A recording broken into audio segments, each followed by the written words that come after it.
Hello everyone, welcome to Ravi Aditi classes. Friends, आज की इस वीडियो में हम डिस्कस करेंगे इंटेलिजेंस ब्यूरो के ये पोस्ट जो निकल के आई हुई थी ACIO ग्रेड 2, इसके मोस्ट इंपॉर्टेंट 50 GK क्वेश्चंस।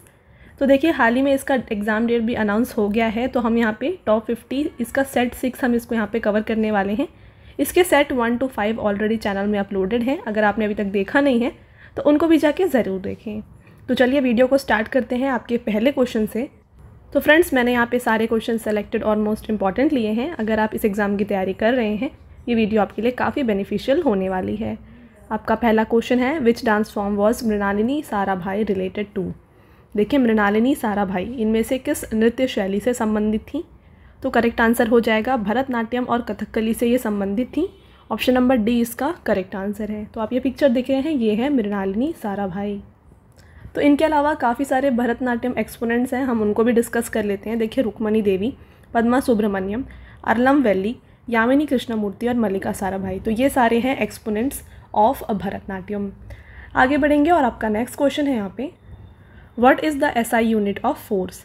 तो आपको फ्रेंड्स यहाँ पे बताना है कि बल की SI इकाई क्या होती है। इसका करेक्ट आंसर हो जाएगा फ्रेंड्स यहाँ पे ऑप्शन नंबर बी, न्यूटन। ठीक है, तो फोर्स को जो है न्यूटन से मापा जाता है। यहाँ पे इसका SI यूनिट न्यूटन है। टेस्ला की बात करें तो टेस्ला किसका है? ये मैग्नेटिक फ्लक्स की है। इसके बाद कंडेला की बात करें तो फ्रेंड्स, कंडेला जो है ल्यूमिनस इंटेंसिटी की होती है। यहाँ पे हम इंटेंसिटी लिख देते हैं, बट ये ल्यूमिनस इंटेंसिटी की होती है। ठीक है, और ओम किसका होता है? ये होता है रेजिस्टेंस का।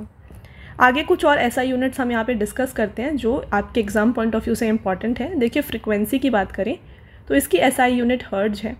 इलेक्ट्रिक चार्ज की SI यूनिट कूलम है। इंडक्टेंस का यहाँ पे SI यूनिट हेनरी है। कैपेसिटेंस का फैराड है। इलेक्ट्रिक कंडक्टेंस का सीमेंस है। और साथ में मैग्नेटिक फ्लक्स का वेबर। मैग्नेटिक फ्लक्स डेंसिटी का टेस्ला होता है। और एनर्जी हो या वर्क हो या हीट हो, इसका यहाँ पे SI यूनिट होता है जूल। ठीक है, तो ये सारे SI यूनिट्स आपको यहाँ पे याद रखने हैं। अगला क्वेश्चन रहेगा, विच of the following is the oldest grand slam. तो फ्रेंड्स, यहाँ पे बताना है कि इनमें से सबसे पुराना ग्रैंड स्लैम कौन सा है। तो इसका करेक्ट आंसर हो जाएगा यहाँ पे option number B, Wimbledon open. ठीक है, तो इन चारों में विंबलडन ओपन जो है सबसे पुराना ग्रैंड स्लैम है। ग्रैंड स्लैम किस खेल में खेला जाता है? तो ये टेनिस में खेला जाता है। इनमें से आपसे यहाँ पे क्वेश्चन पूछा जाता है कि इनमें से कौन सा ऐसा ओपन है जो कि क्ले कोर्ट में खेला जाता है, क्ले सरफेस में खेला जाता है। तो उस तरीके से आपको आंसर देना होगा। तो देखिए, मैंने आपके लिए यहाँ पे टैबुलर फॉर्म को है इंक्लूड किया है। देखिए, जो इवेंट्स हैं, ऑस्ट्रेलियन ओपन ये हार्ड सरफेस में खेला जाता है। फ्रेंच ओपन को क्ले सरफेस में खेला जाता है। विंबलडन जो कि सबसे ओल्डेस्ट ग्रैंड स्लैम है, इसको ग्रास सरफेस में खेला जाता है। US ओपन को हार्ड सरफेस में खेला जाता है, यानी कि ऑस्ट्रेलियन और US को जो है हार्ड सरफेस में, फ्रेंच को क्ले में और विंबलडन को ग्रास सरफेस में खेला जाता है। राइट, चलिए आगे बढ़ेंगे। नेक्स्ट क्वेश्चन है, the endangered Asiatic lion can be found in which national park. तो देखिए, जो लुप्त प्राय एशियाई शेर है, ये इनमें से कौन से राष्ट्रीय उद्यान में पाए जाते हैं? इसका करेक्ट आंसर हो जाएगा फ्रेंड्स ऑप्शन नंबर डी, गिर नेशनल पार्क। ठीक है, गिर नेशनल पार्क में पाए जाते हैं एशियाटिक लॉयन। और गिर नेशनल पार्क है कहाँ? तो ये है गुजरात में। तो आप यहाँ पे ये पॉइंट यहाँ पे इसको याद रखें। आगे बढ़ेंगे। आपका नेक्स्ट क्वेश्चन है, tocopherol is the chemical name of which vitamin. तो देखिए फ्रेंड्स, यहाँ पे टोकोफेरॉल है ना, ये किस विटामिन का रासायनिक नाम है? इसका राइट आंसर हो जाएगा यहाँ पे option number D, vitamin E. ठीक है, विटामिन ई का केमिकल नेम होता है टोकोफेरॉल। तो साथ में हम सारे यहाँ पे जो भी विटामिन आप देख रहे हैं, इनको भी डिस्कस कर लेते हैं। केमिकल नेम्स जो हैं जो आपके एग्ज़ाम के लिए इंपॉर्टेंट है। यहाँ पे देखिए, केमिकल नेम्स हमने रखा है आपके लिए। ए से स्टार्ट करते हैं। तो देखिए, ए को हम रेटिनॉल कहते हैं, B1 को थायमीन, B2 को राइबोफ्लेविन, B5 को पेंटोथेनिक एसिड, B6 को पायरोडॉक्सिन कहा जाता है, B7 बायोटीन होता है। इसके अलावा B9 की बात करें तो फोलेट या फोलिक एसिड, ये इसका केमिकल नेम है। B12 वहाँ पे सायोनोकोबाल्मिन होता है। विटामिन के को फाइटोनाड्रायोन कहा जाता है। और टोकोफेरॉल होता है विटामिन ई का केमिकल नेम। विटामिन सी का क्या है? ये है एस्कॉर्बिक एसिड। और विटामिन डी का है एर्गोकैल्सिफेरॉल। आई होप आपको क्लियर है यहाँ पे। ठीक है, तो ई जैसे आपने देखा यहाँ पे टोकोफेरॉल है, तो टोकोफेरॉल है यहाँ पे chemical name of vitamin E. इसके अलावा जो भी आप देख रहे हैं विटामिन्स के डिसीजेज़ होते हैं, विटामिन डिफिशियंसी की वजह से डिसीजेज़ होते हैं, उनको भी मैंने यहाँ पे आपके लिए इंक्लूड किया है। देखिए, विटामिन ए की बात करें तो विटामिन ए की जब कमी होती है तो नाइट ब्लाइंडनेस होता है। विटामिन B1 की कमी से बेरी बेरी होता है। B2 की कमी से एरिबोफ्लैविनोसिस होता है। B3 की कमी से पेलाग्रा होता है। B5 की कमी से देखिए फ्रेंड्स पेरिस्थेसिया होता है। विटामिन B6 की कमी की वजह से एनीमिया होता है। ठीक है, आगे बढ़े तो B7 की वजह से डर्माटाइटिस एंटरटाइटिस होता है। नेक्स्ट है B9, इसकी वजह से मेगालोब्लास्टिक एनीमिया होता है। विटामिन C जो आपके एग्जाम में काफ़ी देखा जाता है, इसकी वजह से स्कर्वी होता है। जब ये कम होता है बॉडी में तो स्कर्वी होती है। विटामिन D की वजह से यहाँ पे रिकेट्स होता है। विटामिन E की कमी से लेस फर्टिलिटी, और विटामिन K की वजह से friends non clotting of blood, यानी कि ब्लड जो है क्लॉट नहीं कर पाता। ठीक है, तो ये है सारे deficiency disease of all vitamin जो आपके एग्जाम पॉइंट ऑफ व्यू से काफ़ी ज़्यादा इंपॉर्टेंट है। चलिए आगे बढ़ेंगे। आपका अगला क्वेश्चन है where is the headquarter of SCO located, यानी कि SCO का मुख्यालय कहाँ पे स्थित है। SCO यानी क्या फ्रेंड्स, शांघाई कोऑपरेशन ऑर्गेनाइजेशन। तो इसका जो हेडक्वार्टर है लोकेटेड है बीजिंग चाइना में। तो ऑप्शन नंबर डी इसका करेक्ट आंसर है। शांघाई कोऑपरेशन एसोसिएशन यानी कि इसके बारे में डिस्कस करें तो देखिए इसका हेडक्वार्टर बीजिंग चाइना में है। इसको स्टैब्लिश किया गया है 2001 में, और सेक्रेटरी जनरल इसके हैं जैंग मिंग। चलिए आगे बढ़ेंगे। नेक्स्ट क्वेश्चन को देखिएगा, Ibn Battuta visited India during the rain of. तो देखिए फ्रेंड्स इब्न बतूता ने किसके शासनकाल में भारत का दौरा किया था। तो इब्न बतूता आए थे यहाँ पे मोहम्मद बिन तुगलक के शासनकाल पे। करेक्ट आंसर ऑप्शन नंबर ए हो जाएगा। चलिए आगे बढ़ेंगे। आपका अगला क्वेश्चन है who is the author of the book the battle of belongings. Very important. तो देखिए द बैटल ऑफ बिलोंगिंग्स, इस बुक को लिखा गया है by Shashi Tharoor. Correct answer option number ए है। शशि थरूर जो है फ्रेंड्स काफ़ी फेमस यहाँ पे राइटर हैं। तो इनसे रिलेटेड जो भी बुक्स हैं उनको हम एक बार डिस्कस कर लेते हैं, रिवाइज कर लेते हैं, जो आपके एग्जाम पॉइंट ऑफ व्यू से इंपॉर्टेंट है। तो यहाँ पे देखिए show business, an era of darkness. इसके अलावा आप देख रहे हैं यहाँ पे the elephant, the tiger and the cell phone. इसके साथ the battle of belongings, a riot, Ambedkar. इसके अलावा देखिए यहाँ पे द ग्रेट इंडियन नॉवल, तो पैक्स इंडिका। ये सारी बुक्स को लिखा गया है बाई शशि थरूर। आपका अगला क्वेश्चन रहेगा Bhakra Nangal dam is constructed on which river. तो भाखरा नंगल डैम जो है फ्रेंड्स ये किस नदी के ऊपर बनाया गया है। तो इसको बनाया गया है सतलुज नदी के ऊपर। करेक्ट आंसर है यहाँ पे ऑप्शन नंबर बी। ये आप देख रहे हैं ये है भाखरा नंगल डैम और ये है सतलुज रिवर। अगला क्वेश्चन है Sultanpur national park is in. तो सुल्तानपुर राष्ट्रीय उद्यान ये कहाँ पे है। तो ये लोकेटेड है हरियाणा में। Correct answer option number C हो जाएगा। यहाँ पे इंपॉर्टेंट पॉइंट्स को डिस्कस करें तो फ्रेंड्स ये सुल्तानपुर नेशनल पार्क जो है ये पहले एक बर्ड सैंक्चुरी हुआ करती थी। ठीक है, नॉर्मली ये नॉर्मल एरिया था, उसको 1972 में जो है बर्ड सैंक्चुरी का दर्जा दिया गया था। इसके बाद इसको नेशनल पार्क बनाया गया है 1991 में। इसके साथ बात करें हरियाणा में और कौन से नेशनल पार्क हैं, तो यहाँ पे कालेसर नेशनल पार्क भी लोकेटेड है हरियाणा में। चलिए आगे बढ़ेंगे। अगला question the deficiency of which vitamin causes night blindness. तो हमने ऑलरेडी अभी केमिकल नेम और डिफिशियंसी डिसीज़ को डिस्कस किया था। आपको बता रहा है कि नाइट ब्लाइंडनेस यानी कि रतौंधी ये किसकी वजह से होता है, किस विटामिन की कमी की वजह से होता है, ये हमने डिस्कस कर लिया है। तो ये होता है विटामिन ए की कमी से। करेक्ट आंसर ऑप्शन नंबर यहाँ पे ए हो जाएगा। फ्रेंड्स आगे बढ़ेंगे। Which part of the digestive system helps in the absorption of water and some salts from the undigested food materials. तो देखिए पाचन तंत्र का कौन सा भाग अपाच्य खाद्य पदार्थों से पानी तथा कुछ लवणों के अवशोषण में सहायता करता है। तो जो भी फ्रेंड्स यहाँ पे अदर सॉल्ट्स होते हैं और या फिर अनडाइजेस्टेड फूड मटेरियल है उसमें से सॉल्ट और वाटर को अब्जॉर्ब करने का जो काम होता है ना, ये होता है लार्ज इंटेस्टाइन का। तो correct answer option number B हो जाएगा यहाँ पे लार्ज इंटेस्टाइन। नेक्स्ट क्वेश्चन को देखिए who impose the vernacular press act 1878। तो पहले आप ये याद रखिए कि वर्नाकुलर प्रेस एक्ट 1878 ये आपको ईयर याद रखना है, और ये इम्पोज किया था इनमें से लॉर्ड लिटन ने। Correct answer option number B हो जाएगा। बात करते हैं ये क्या है वर्नाकुलर प्रेस एक्ट। तो देखिए वर्नाकुलर प्रेस एक्ट को यहाँ पे पास किया गया था 1878 में बाय लॉर्ड लिटन। ये भी हमने डिस्कस किया, लॉर्ड लिटन ने इसे इम्पोज किया था। इस लॉ में क्या कहा जा रहा था कि जो एडिटर होते हैं वर्नाकुलर न्यूज़पेपर के, उनको अपने न्यूज़पेपर को पब्लिश करने से पहले अपने कंटेंट जो हैं उसको रिव्यू कराने पड़ेंगे बाय पुलिस। ठीक है, तो उनके पास यहाँ पे फ्रीडम नहीं था कि वो कुछ भी चीज़ अपने खुद से पब्लिश करें, तो उनको रिव्यू कराना पड़ता था पुलिस से। ये कहा गया है वर्नाकुलर प्रेस एक्ट में। ओके, अगला क्वेश्चन देखिए what was the main objective of formation of Simon commission इन 1927। तो फ्रेंड्स यहाँ पे देखिए साइमन कमीशन के गठन का मुख्य उद्देश्य जो था ना, ये था to consider the question of constitutional reform. Right answer option number B हो जाएगा।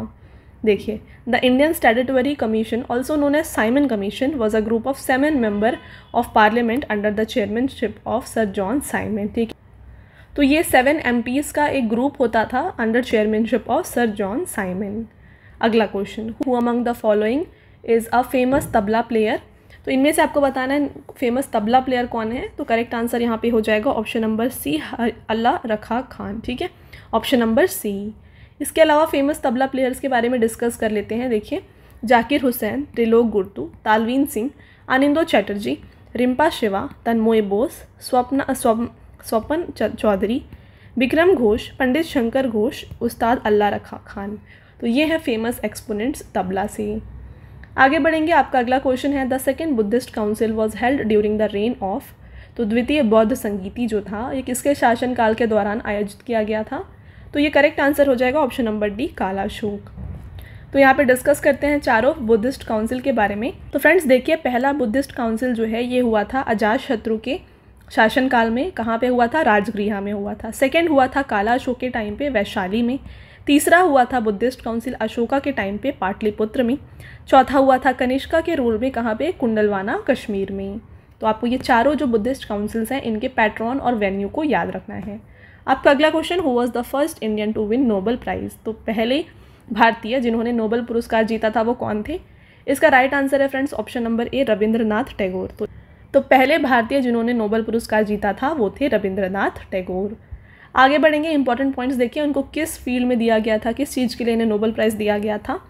तो फ्रेंड्स देखिए, Rabindranath Tagore was the first person from India and the first person from Asia. ठीक है, एशिया से भी और इंडिया से भी ये जो है पहले ऐसे व्यक्ति थे जिन्हें नोबेल प्राइज़ दिया गया था। कब? 1913 में।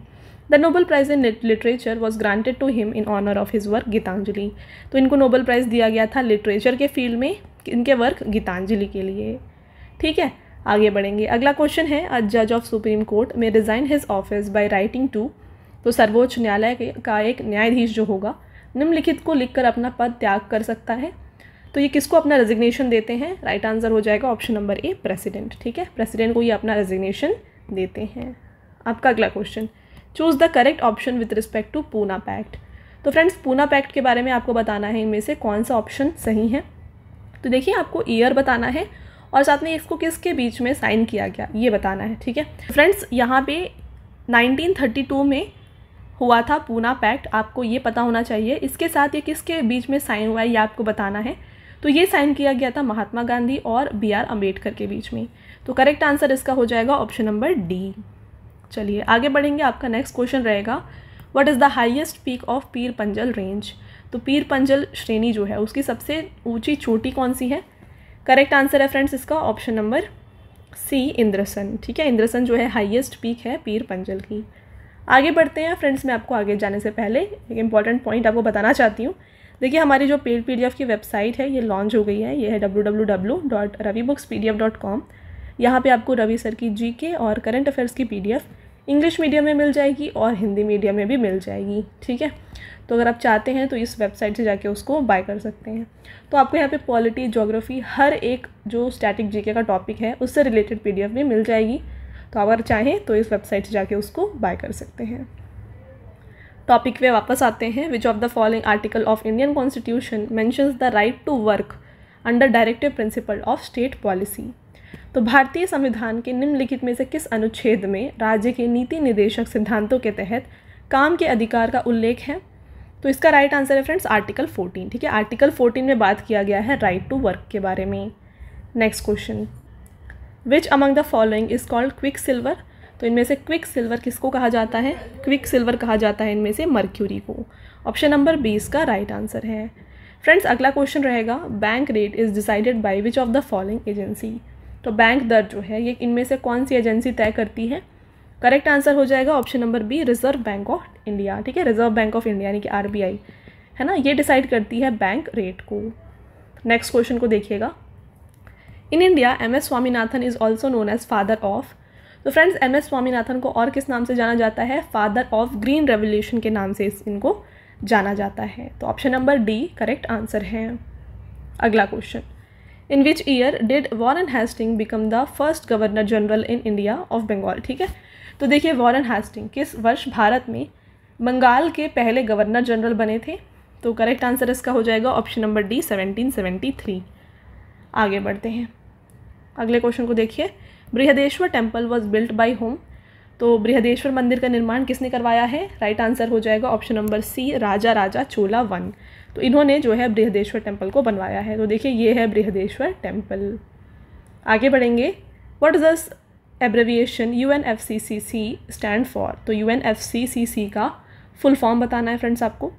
तो इसका जो राइट आंसर है ये हो जाएगा, देखिए, United Nations framework convention on climate change. Option number D इसका राइट आंसर है। Next, dash discovered the solar system? तो इनमें से किसने सोलर सिस्टम की खोज की है? देखिए फ्रेंड्स, सोलर सिस्टम की खोज जो है ये की गई है by Copernicus. Option number C इसका करेक्ट आंसर हो जाएगा। अगला क्वेश्चन है, the femur bone of the human body are also known as? तो मानव शरीर की फीमर हड्डियों को किसके रूप से जाना जाता है? तो फ्रेंड्स इसे कहा जाता है thigh bone. Right answer option number D हो जाएगा। देखिए फीमर बोन जो होता है हमारे बॉडी का सबसे लॉन्गेस्ट और स्ट्रॉन्गेस्ट बोन होता है, ठीक है। और इसी साथ जो यहाँ की बोन मैरो है ना, इस बोन मैरो में ही फॉर्मेशन होता है RBCs का, रेड ब्लड सेल जिसे हम कहते हैं, इसका फॉर्मेशन बोन मैरो में होता है। अगला क्वेश्चन देखिए फ्रेंड्स, आपका अगला क्वेश्चन है, द कथा सरित सागर इज रिटन बाई? कथा सरित सागर को किसने लिखा है? इसे लिखा गया है सोमदेव के द्वारा। आपका अगला क्वेश्चन है friends, who came to India during the time of Chandragupta Maurya? तो चंद्रगुप्त मौर्य के समय भारत कौन आए थे? तो फ्रेंड्स मेगास्थनीज आए थे चंद्रगुप्त मौर्य के टाइम पे। आपका अगला question, the organelle of human body is known as power house of the cell? तो मानव शरीर के किस अंग को कोशिका का पावर हाउस कहा जाता है? तो पावर हाउस ऑफ सेल ये कहा जाता है माइटोकॉन्ड्रिया को। ऑप्शन नंबर बी इसका राइट आंसर है। तो फ्रेंड्स हमारे बॉडी में, हमारा बॉडी जो है बहुत सारे सेल्स का बना होता है, हर सेल में जो है ये माइटोकॉन्ड्रिया प्रेजेंट होता है। अगला question, who wrote the book era of darkness? अभी अभी हमने थोड़ी देर पहले डिस्कस किया कि एरा ऑफ डार्कनेस इस बुक को लिखा गया है by Shashi Tharoor. Option number B इसका राइट आंसर है। आपका अगला फ्रेंड्स क्वेश्चन रहेगा, Onam is a festival of which state? तो ओनम किस राज्य का त्यौहार है? Correct answer option number B हो जाएगा, केरला।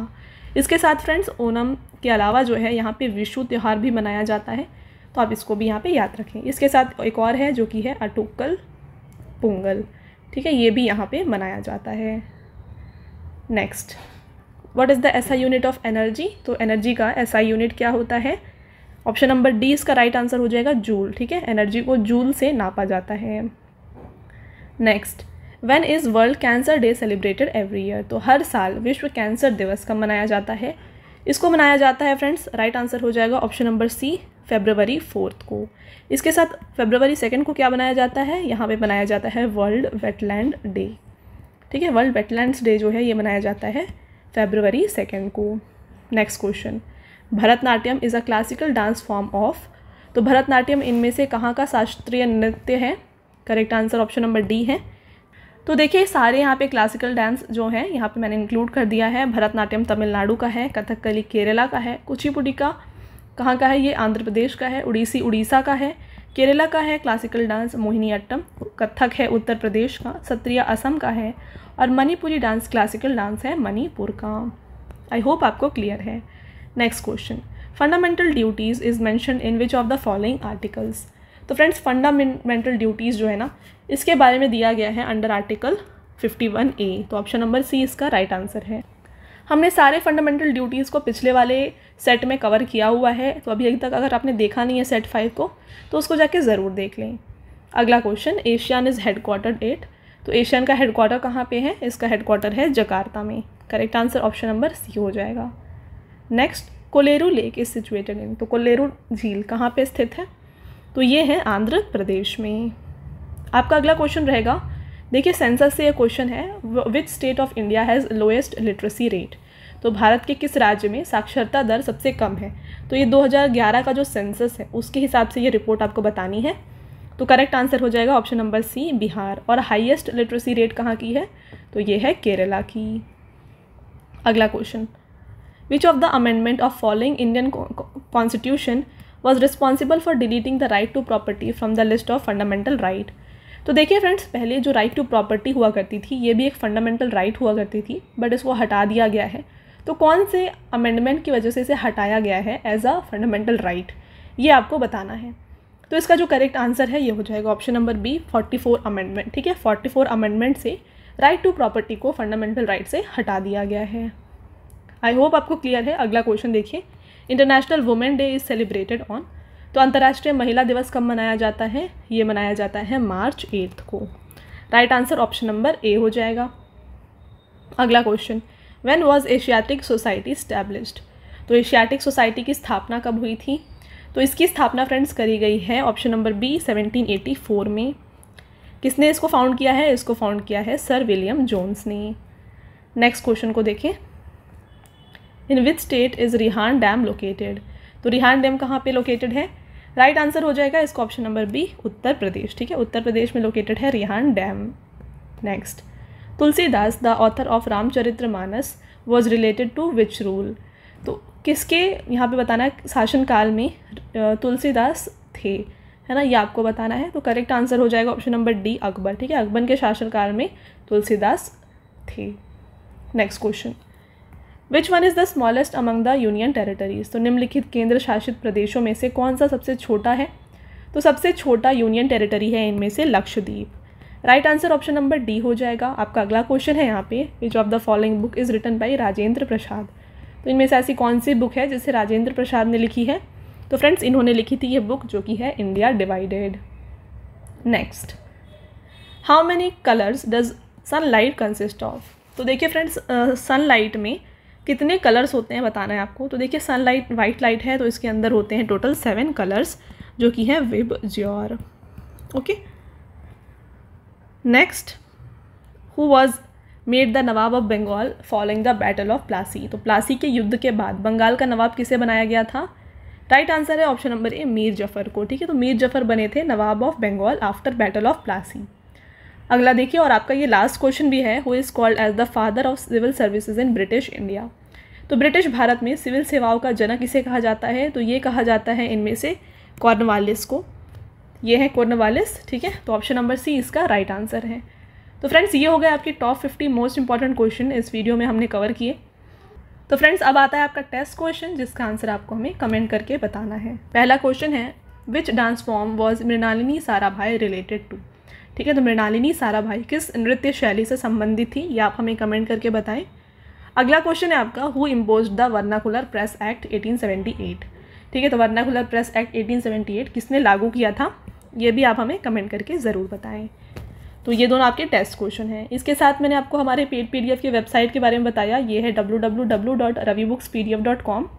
यहाँ पे आपको रवि सर की GK और करंट अफेयर्स की PDF हिंदी मीडियम और इंग्लिश मीडियम दोनों में मिल जाएगी। साथ में फ्रेंड्स आपको यहाँ पे ईयरली करंट अफेयर्स का PDF भी मिल जाएगा। तो अगर आप चाहते हैं 2023 का, ठीक है, तो अगर आप चाहते हैं तो इसको जाके यहाँ पे बाय कर सकते हैं। तो फ्रेंड्स ये है हमारा आज का लास्ट स्लाइड। आई होप आपको ये वीडियो पसंद आया है। तो वीडियो अगर आपको अच्छा लगा तो वीडियो को लाइक ज़रूर कर दीजिएगा और अपने फ्रेंड्स के साथ शेयर करिएगा। मिलते हैं एक और इम्पॉर्टेंट टॉपिक के साथ अगले वीडियो में। तब तक के लिए thank you, have a nice day.